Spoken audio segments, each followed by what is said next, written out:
Hey, Celebrate Coffee family. It's Jonathan. I'm back today just to hopefully encourage you as we experience the effects of our stay at home order and the effects of what's happening with the coronavirus right now. And I'll admit to you, I don't have all the answers for this situation at all. So, when I had an opportunity yesterday to experience a webinar by Dr. Henry Cloud regarding the psychology of a crisis, I definitely tuned in and learned some stuff from that. And today I'd like to just share some tips that I drew from that experience that are helping me as I try to apply the suggestions of how to survive a crisis to my recovery. So there are 5 tips in all. The first tip is to stay connected. So we are in recovery, especially, we rely on relationships for our recovery. It is a critical part of the process. And so for me, I need to stay connected. And normally, I stay connected by going to recovery events and by meeting with people, my support team, and so forth. But right now, of course, I have to adapt to that. And I have to figure out ways of staying connected by phone, by video chat, and through social media, and all of that kind of thing. So hopefully, you are finding ways of staying connected as well. I know that your support team needs you as much as you need them. And so now is the time to figure out how to stay connected. And we are going to continue to release things that help us to build that connection. The second tip is to build structure into our days. Structure, as we know, is also critical to recovery. We build our recovery around structure so that we can uh, basically protect ourselves from the distractions that happen as a result of the things that we struggle with. So, structure has been critical to our recovery, and now that structure, our normal structure, has been basically taken away from us. So, there are opportunities that we have to be able to build structure into this season. This is our new normal for at least a little while. And so we have an opportunity now to build structure into that by looking at our day and dividing our day up into different categories, into different activities, and maybe put some of the same activities into every day to recreate that structure that we've lost. And that might be essential for us to be able to move forward in our recovery. The third tip is to basically remain calm and face our feelings. Dr. Cloud talked about how a crisis will bring up feelings of fight, flight, or freeze.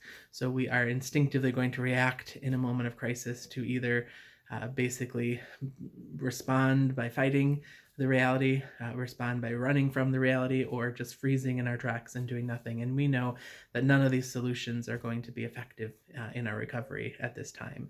So we have to face the feelings. We have to process through the feelings. We have to own the feelings that we're having and recognize that this is tough. It sucks to be confined into our homes. It's difficult to be taken away from our routines. And so it is really important for us to identify those feelings, name those feelings, and be able to talk through that with our support teams as we're able.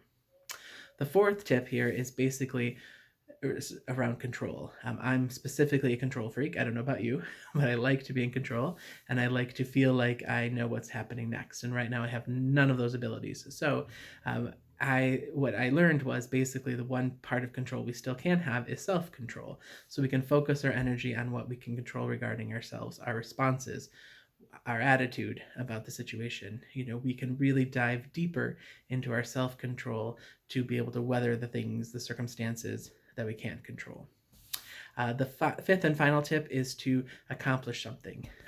During this time, it's easy to sort of give up, and certainly it's important not to try to spend all day every day, knocking everything off our to-do list that we possibly can. We need some time to rest. We need some time to read our Bibles and pray. We need some time to just kind of chill on the couch and spend time with our families. All that's important. But also, it's good to be able to accomplish things on our to-do list, especially those things that maybe have been building up for years. And when we have time, we're going to get to this.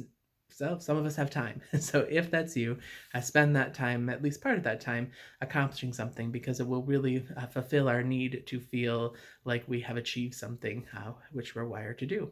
So I guess overall, I would tell you as well, remind yourself of what you've survived in the past, of what you've accomplished in the past, because we lose perspective sometimes. And those of us who have been in recovery for even just a little bit of a season have victories we can look to, victories we can identify as being something to encourage us that we can do this. And so let's not lose that perspective. John 16:33 says, "In this world you will have trouble, but take heart. I have overcome the world." And during this season, that's more important than ever, because we are having trouble. And we know that this, we didn't know this was going to happen exactly like this, but we know that stuff like this happens. And we can rely that God has overcome the world, and we get to rest in the strength that He has. So, in summary, 5 tips for you: stay connected, build structure into your day, face the feelings when you have them, use self control as the only thing we can really control right now, and when you're able, accomplish something. Stay safe, and I look forward to seeing you again soon.